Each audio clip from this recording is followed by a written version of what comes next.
maybe I didn't promise, but I mentioned I would make a video about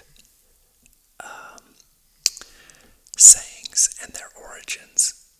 Sayings that we say, like I gave a couple examples, like shooting from the hip in my last video, which just means that you would unholster your weapon and shoot from the hip versus taking it out and actually aiming it. So that is what we're going to do. Tonight we're going to discuss some of these interesting sayings. I had a couple of recommendations from some subscribers, so I will be talking about those. And let's look into some of those now. Let's go ahead and get started. I thought this would be just a little more laid back, not really anything controversial, and just a low-key, comfortable ASMR video. So hopefully you will enjoy it and actually learn something in the process as well. So that's a good combination. I do tend to enjoy videos where I actually learn something, whether it be like useful knowledge or maybe just even learning something about the person that I am watching the video from, learning something about their life. Most of you know that have been here a while that that's what I try to do, is I understand that I am one of the older people that use ASMR. And so I try to share some of the knowledge that I have gained over the years with some of you, because I know that a lot of you are younger. So that's what I try to do, and I think that this will go along those lines for you. So let's go ahead and get started. Let us see. We are going to start. This was a recommendation from a longtime subscriber of mine, and this is so interesting. This is the word hangover. You know, like when you have been drinking, you get hungover if you drink a lot. I never, like, alcohol never really got a hold of me too bad, but I did many times throughout my youth drink too much and definitely know what a hangover feels like. But I always thought that the word hungover just meant that it was just a phrase used to describe how you felt the next day. But it has roots that are very different from that. The word itself has only been fermenting since the late 19th century. Originally, hangover described someone or something that remained or simply survived, but it was later distilled into common use as a word for the effects of overconsumption. I skipped a part. Apologize for that. The word hangover first appeared in the English language in the 19th century as a way to describe unfinished business from... I messed this up, sorry. This is... I know I looked it up here. There we go.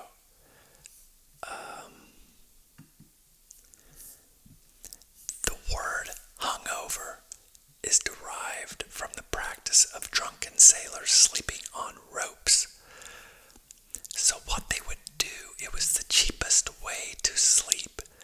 The lowest form of accommodation in Victorian England was access to bend over a rope for the night at the price of a penny, usually used by drunken sailors who had spent all their money drinking. It's said to be the origin of the word hungover. So if you can imagine a rope and you're just leaned over the rope, kind of like just bent over, but because if you're really drunk, it doesn't take much to make you sleep. But can you imagine how horrible you would feel the next day? So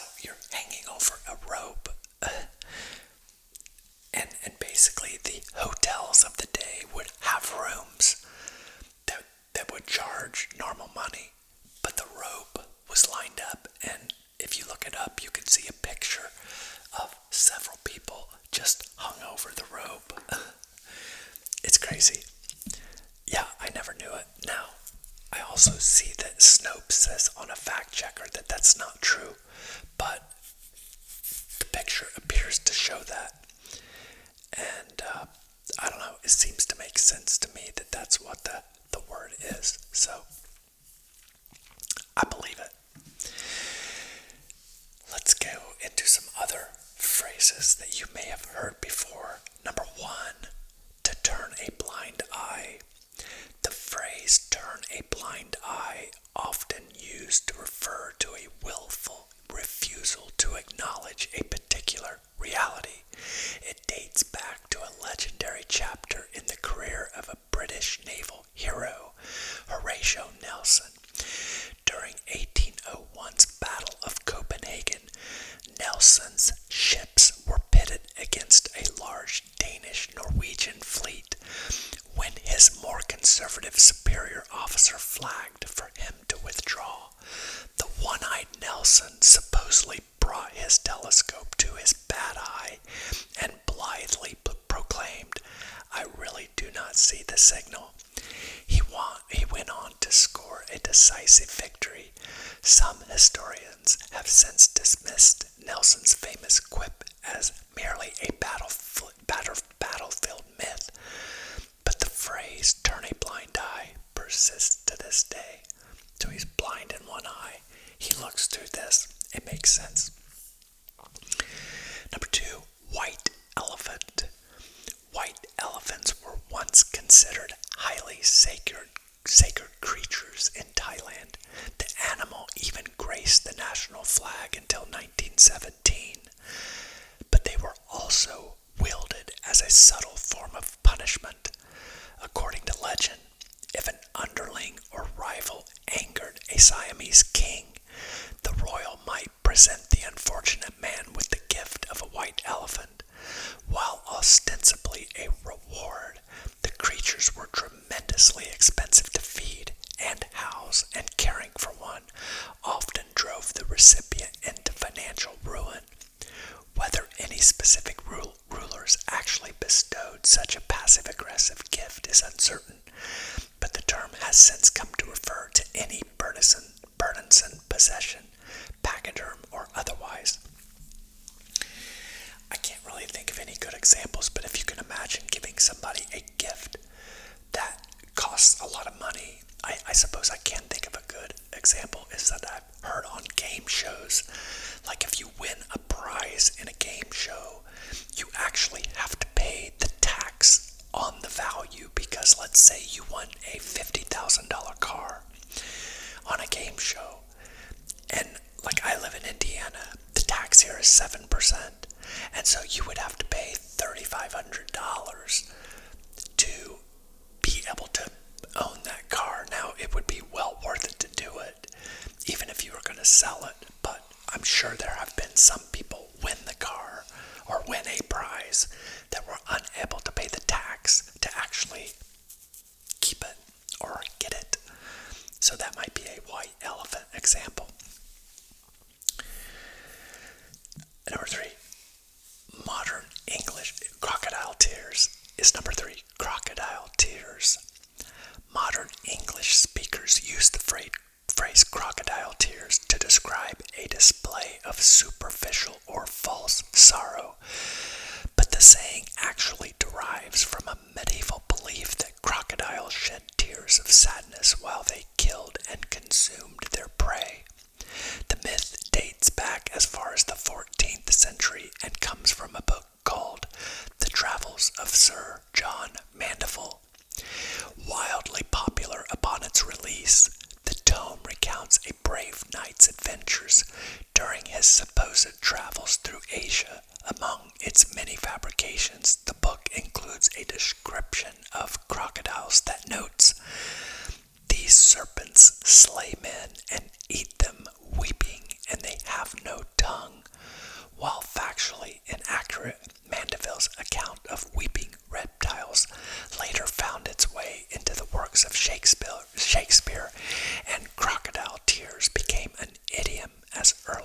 was the 16th century.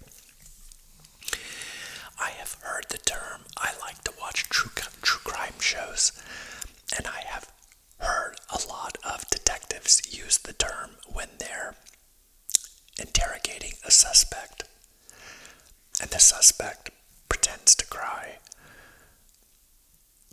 when actually they're just crocodile tears because they really were the perpetrator. Number 4, die hard. One word, die hard. While it typically refers to someone with a strong dedication to a particular set of beliefs, the term die hard originally had a series of much more literal meanings in its earliest incarnation in the 1700s. The expression described condemned men who struggled the longest when they were executed by hanging. The phrase later became even more popular after 1811's Battle of Albuera during the Napoleonic Wars. In the midst of the fight, a wounded British officer named William Inglis supposedly urged his unit forward by bellowing, "Stand your ground and die hard. Make the enemy pay dear for each of us." Inglis' 57th Regiment suffered 75% casualties during the battle and went on to earn the nickname the Die Hards. Number 5, resting on laurels. The idea of resting on your laurels dates back to leaders and athletic stars of ancient Greece.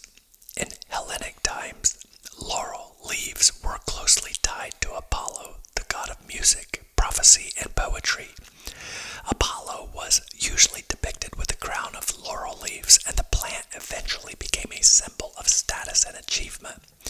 Victorious athletes at the ancient Pythian Games received wreaths made of laurel branches, and the Romans later adopted the practice and presented wreaths to generals who won important battles. Venerable Greeks and Romans, or laureates, were thus able to rest on their laurels by basking in the glory of past achievements. Only later did the phrase take on a negative connotation, and since the 1800s, it has been used for those who are overly satisfied with past triumphs. Certainly in today, when I hear it used, it's definitely negative. Resting on your laurels is used to basically just say you're a has-been, maybe. Number 6, read the Riot Act. These days, angry parents might threaten to read the Riot Act to their unruly children, but in 18th century England, the Riot Act was a very real document, and it was often recited aloud to angry mobs.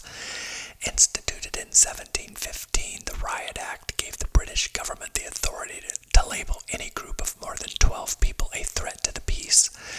In these circumstances, a public official would read a small portion of the Riot Act and order the people to disperse themselves and peacefully depart to their habitations.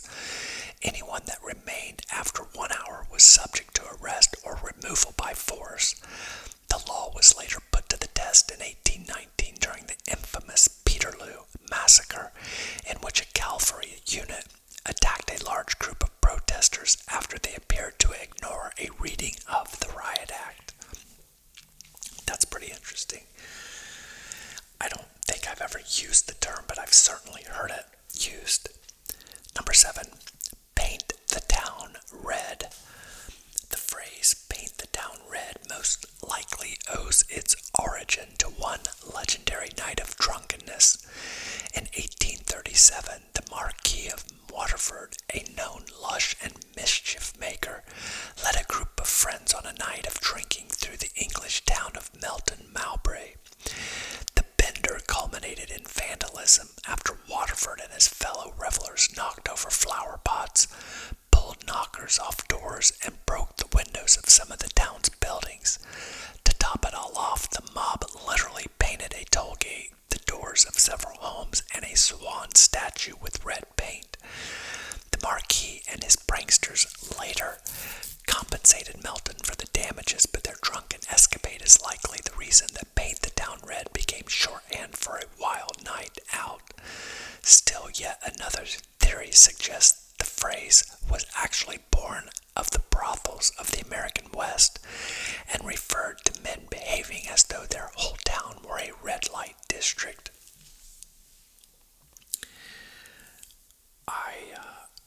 I definitely have never used that term, but again, I have heard it used, and I didn't know what that meant, but now I do.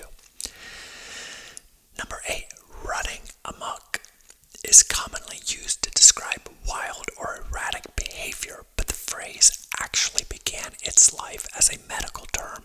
The saying was popularized in the 18th and 19th centuries when European visitors to Malaysia learned of a peculiar mental affliction that caused otherwise normal tribesmen to go on brutal and seemingly random killing sprees.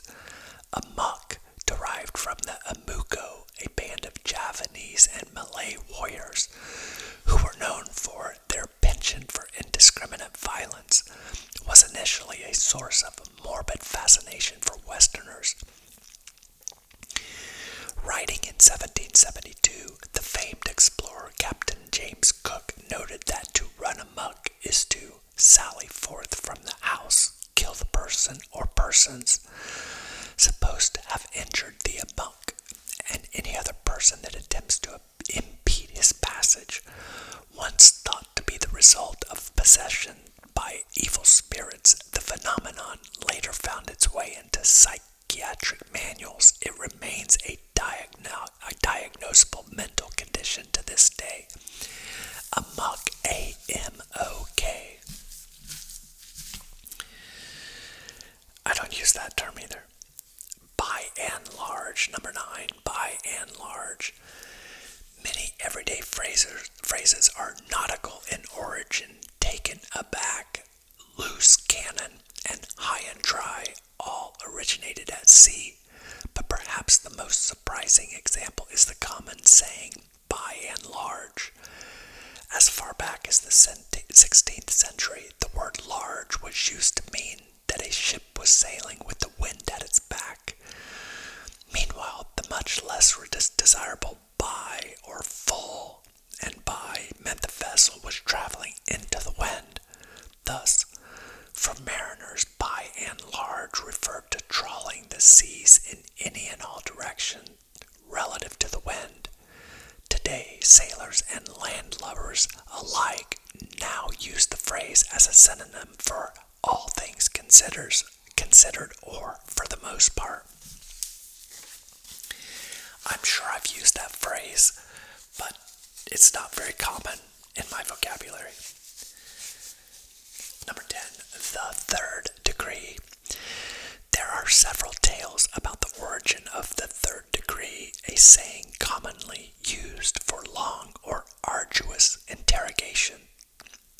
One theory argues the phrase relates to the various degrees of murder in the criminal code, yet another credits it to Thomas Burns, a 19th century New York City policeman who used the pun, third degree burns, Thomas Burns, third degree burns, when describing his hard-nosed questioning style. In truth, the saying is most likely derived from the Freemasons, a centuries-old fraternal organization whose members undergo rigorous questioning and examinations before becoming third-degree members or master masons. Yeah, some of you may not know this, but I am a 33rd degree Mason. 33rd, not third, 33rd. I got into the Masons because I wanted to know what the conspiracies were all about, but I can tell you, there are no conspiracies. Maybe there used to be, but not anymore. The next phrases we're going to talk about have their origins with British in the British lexicon. And I thought this was relevant because about a third of my subscribers are from the UK. Number 1, a square meal. The phrase square meal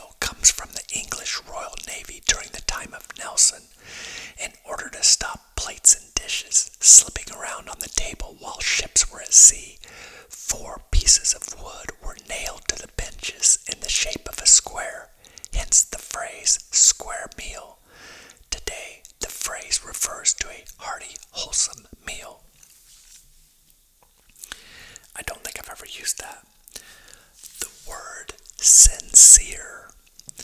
The word sincere has some interesting roots. One story states that the word originates from the ancient marble quarries of Rome, where unscrupulous stone dealers used to cover imperfections in the marble with wax. The practice eventually became illegal as the Roman Empire certified that all marble had to be sincera or sincerus, meaning without wax. So to be sincere is to be genuine.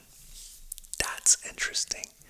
I definitely use the word sincere, and I try to be sincere on this channel. The whole 9 yards. This phrase originated during the Great War. The Vickers machine gun boasted a 9-yard magazine belt. To give them the whole 9 yards meant to use up the entire belt on the enemy. These days, the phrase means everything possible. I knew the origins of that one. To let your hair down. In Tudor England, the ladies wore pointed bonnets called wimples underneath their hats. Their hair was piled high and pinned up.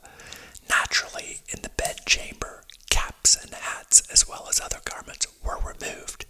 It was a time for wanton behavior and abandonment, but only in the bedroom and in private. Hence, letting one's hair down was a practical as well as a symbolic thing. Today, let your hair down means to have fun and enjoy yourself. This is an interesting one. Cold enough to freeze the balls off a brass monkey. No, it's not as coarse and rude as it might appear. This very common description of the British winter weather actually comes from the times when the Navy fought with cannons.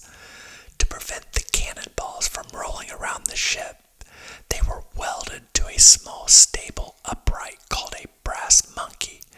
In the bitter cold, the weld could snap and let the balls loose, thus cold enough to freeze the balls off a brass monkey. Dear old Blighty. I've never heard this one, but you English people or UK people probably have. Blighty is a nickname for Britain. In the First World War, soldiers would pray for a blighty, a wound that would get them back to Britain for treatment. Some people say that the word is a corruption of beauty, but it's more likely derived from a Hindu word meaning stranger, and that it was picked up during the times of the British Raj. He follows every jackstraw that comes along. Never heard that one either. This phrase describes a person who has no mind of his or her own and just does whatever someone else says. Jack Straw was an itinerant hetero preacher. So people just did whatever the preacher said. Someone could be saved by the bell on the graveyard shift. So this one was recommended by Wayne, my very first subscriber. So thank you, Wayne, for the recommendation on this. In bygone times, there was a lack of places to bury people after they had died, so people would dig up coffins after a number of years in order to reuse the graves. When the coffins were opened, around 1 in 25 were found to have scratch marks on the inside. They had been burying people alive. To prevent this from happening again, a string was tied to the deceased's wrist and guided up through the ground where it was tied to a bell. Someone would have to sit out in the graveyard all night and listen out in case it rang. Graveyard shift also refers to the practice of sitting in a graveyard overnight to guard against grave robbers. These days, it just means a late or overnight work shift. this. Like, today we know that people go into comas, but back then, medicine was just in its infancy. And so people would be in comas, and they thought they would be dead. And so they would just bury them thinking they were dead. And obviously with the scratch marks in the coffins, sadly they were not. But I'm sure there were some people saved by the bell, if you can imagine. What a crazy story. Don't throw the baby out with the bathwater. Don't throw the baby out with the bathwater. In olden times, the man of the house had the privilege of taking his yearly bath in a tub of clean, hot water. He was then followed by his grown-up sons, the woman, and then the children. Last of all were the babies. By then, the water was so dirty you could actually lose someone in it. Today, the phrase means that you shouldn't discard something valuable when attempting to throw away something bad. Yeah, I think about it all the time of how hard of a life our ancestors had it. We are so blessed today. Just that I take a shower every single day, and it's hot. Not hot, it's warm. I don't take a super hot shower. I actually have 2 shower heads. And this one is hot because I face it. This one is cool. So I set the dials differently. But again, how spoiled am I to have 2 shower heads, to have 2 different temperatures? When my ancestors took a bath per year, we just had to stink so bad. I just can't even imagine what it was like. I'm sure that, I don't want to get too, I probably should just not mention it. I gotta keep this one clean. It's raining cats and dogs. British houses used to have thatched roofs made out of thick straw. It was the only place where animals could get warm. So dogs, cats, and pests, including mice and bugs, used to live in the roof. When it rained, it became slippery, and sometimes the animals would slip and fall off. These days, it's raining cats and dogs is a phrase used when it's raining very heavily. This also is the reason why 4-poster beds developed. The idea of the bed's roof was to prevent nasty things from falling into your open mouth while you slept. The side curtains were added to keep out drafts, like wind. Yeah, you can think of canopy beds. That's what I've heard them called, as canopy beds, because there was a canopy over the top, and that was keeping bugs and stuff from falling. Again, how lucky we are to have these heated homes and air-conditioned homes. I live every day grateful to be alive in this era. We truly do. The poorest person alive today lives better than most kings from the past. Burning the candle at both ends. Once upon a time, the only light in a house was provided by a candle called a taper, which was usually kept alight on a holder beside the fire. If special visitors came and more light was required, the taper was lit at both ends. These days, the phrase means to exhaust oneself by getting up early and working hard until late at night. I have burnt the candle at both ends for a long, long time. I did it for a long, long time, but I don't do it anymore. Maybe a couple days a year I have to do it, but not very often. But I did it for probably 25 years. I worked well over normal hours. I worked 12 to 14-hour work days, at least 6 days a week for a lot of years. Next, rule of thumb. Before thermometers were invented, brewers would dip a thumb or finger into their alcoholic concoction to find the right temperature for adding yeast. Too cold and the yeast wouldn't grow. Too hot and the yeast would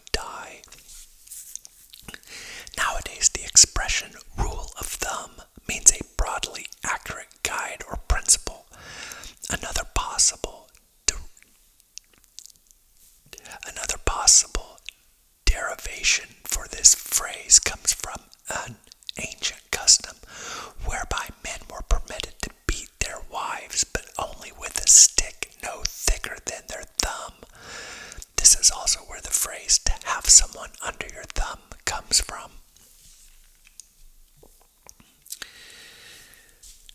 Mind your own beeswax and crack a smile.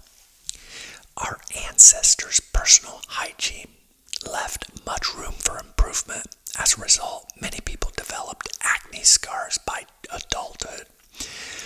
Women would spread beeswax over their skin to smooth out their complexion. When they were speaking to each other, if a woman began to stare at another woman's face, she was told to mind her own beeswax. These days, this is a tongue-in-cheek way of telling someone to mind their own business.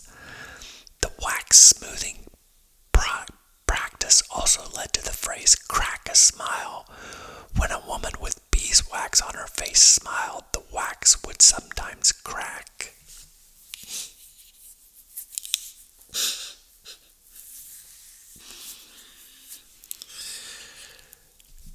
People, we got it good today. Mind your P's and Q's. In Old England, ale used to be drunk in pints and quarts. When customers got unruly, the innkeeper would yell at them to mind their pints and quarts, in other words, to settle down. It was later shortened to P's and Q's. To wet your whistle. Many years ago, pub customers had a whistle baked into the rim or handle of their ceramic mugs. When they needed a refill, they used the whistle to get some service. Wet your whistle is a phrase inspired by this practice. These days, the phrase has simply come to mean to have a drink. Honeymoon. It was the accepted practice in Anglo-Saxon England years ago that for a month after the wedding, the bride's father would supply his son-in-law with all the mead he could drink. It was supposed to make the wife fertile and the husband virile. Mead is a honey wine, and because the Anglo-Saxons used a lunar calendar, this period was called the honeymoon, or what we now honey month, The period was called the honey month, or what we now know today as the honeymoon. Good night, sleep tight. In Shakespeare's times, mattresses were secured on bed frames by ropes. When you pulled on the ropes, the mattress tightened, making the bed firmer to sleep on. That's where the phrase "good night, sleep tight" came from. One for the road. During the Middle Ages and medieval period, the condemned were taken from London City gaols to Tyburn Hill for execution. En route along what is today Oxford Street, the cart stopped and they were allowed one final drink at a country inn situated on the road. The one they were drinking was for the road to death. These days, the phrase is used for the final drink before heading home. I don't drink anywhere but home. It's just not worth it. DUIs are so dangerous to your careers, and just, they're so expensive. It's like, I don't think it's good to drink and drive, but I think like one or two is like enough. But really, like, our law here now is .08, and if I had to, like, a guy my size, I'm 5'9" and about 160 pounds, and if I have two drinks, I'm .08, and like one drink, you don't feel anything. Two drinks, I get a little buzz, but barely. It's just not worth it. It's not worth it to even, it's not even fun thinking about being scared driving home. I just will not do it. It's not worth it. What's next? A wake. This is also one that was recommended by Wayne. Thank you, Wayne. A wake. Many people were buried alive in past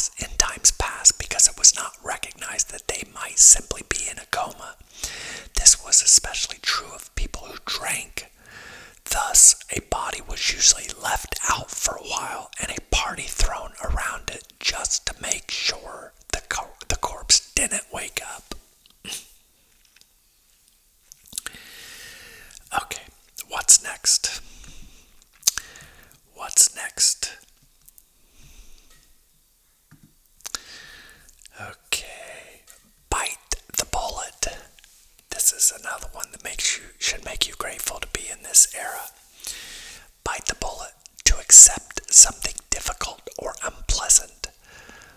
In the olden days, when doctors were short on anesthesia or time during a battle, they would ask the patient to bite down on a bullet to distract from the pain. The first recorded use of the phrase in 1891 in the Light That Failed book. The Light That Failed. Yeah, if you can imagine, they did not have anesthesia, and when you had to have surgery, it was like, you're like, oh my God, the pain. I have a relatively high pain tolerance, but I just cannot imagine. Next, break the ice. Today means to break off a conflict or commence a friendship. Back when road transportation was not developed, ships would be the only transportation and means of trade. At times, the ships would get stuck during the winter because of ice formation. The receiving country would send small ships to break the ice to clear a way for the trade ships. This gesture showed affiliation and understanding between two territories. To butter someone up. Today means to impress someone with flattery. This was a customary religious act in ancient India. The devout would throw butterballs at the statues of their gods to seek favor and forgiveness. Cat got your tongue. Today means to ask to a person who is at a loss of words. The English Navy used to use a whip called the Cat of Nine Tails for flogging. The pain was so severe that it caused the victim to stay quiet for a long time. Another possible source could be from ancient Egypt, where liars and blasphemers' tongues were cut out and fed to the cats. Barking up the wrong tree. To have misguided thoughts about an event or situation or a false lead. This refers to hunting dogs that may have chased their prey up a tree. The dogs bark, assuming that the prey is still in the tree when the prey is no longer there. Interesting. Bury the hatchet means to stop a conflict and to make peace. This one dates back to the early times in North America when the Puritans were in conflict with the Native Americans. When negotiating peace, the Native Americans would bury all their hatchets, knives, clubs, and tomahawks. Weapons were literally buried and made inaccessible. Never knew that. Caught red-handed. To be caught in the act of doing something. This originates from an old English law that ordered any person to be punished for butchering an animal that wasn't his own. The only way the person could be convicted is if he was caught with the animal's blood still on his hands. I'm sure that happened a lot when people were really hungry, especially in the wintertime. To give the cold shoulder. It means being unwelcoming or antisocial towards someone. The first recorded use of this phrase dates back to the early 1800s. It refers to an old custom of giving an unwelcome guest a cold piece of meat from the shoulder of mutton, pork, or beef chop, as opposed to a welcome guest receiving a warm serving. This was a polite way to communicate, "You may leave now." Rub the wrong way. To bother or annoy someone. Early Americans during the colonial times would ask their servants to rub their oak floorboards the right way, the wrong way, not wiping them with dry fabric after wet fabric would cause streaks to form. form and ruin it, leaving the homeowner annoyed. Alternatively, it could have been derived from rubbing a cat's fur the wrong way, which annoys them. I think that's all that I've got. Let me double check. I may have one more. Nope. Yep, that was it. That was all that I had pulled out. Let me see how much time that took. Well, I don't know. I don't actually know how much time that took because my counter. Oh, no, I think I do. Oh, I may have done this wrong. Oh, goodness. No. Interesting. Yeah, I don't quite know what my timer's doing here. Interesting. Well, I'm going to get up and look at my camera because it'll have a counter on it too.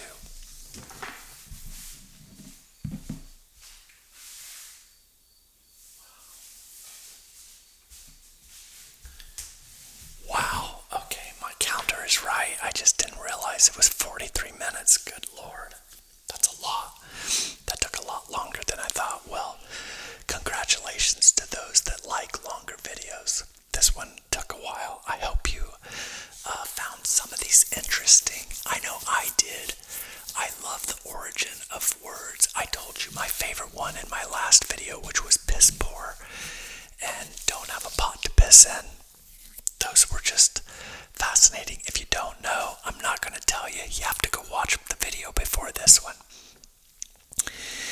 So, I appreciate you all being here. If you are new here, I will hope that you will subscribe. If you are not new and you are already subscribed, I hope that you will like this video and make a comment, possibly. Thank you so much, and I will see you on the next one.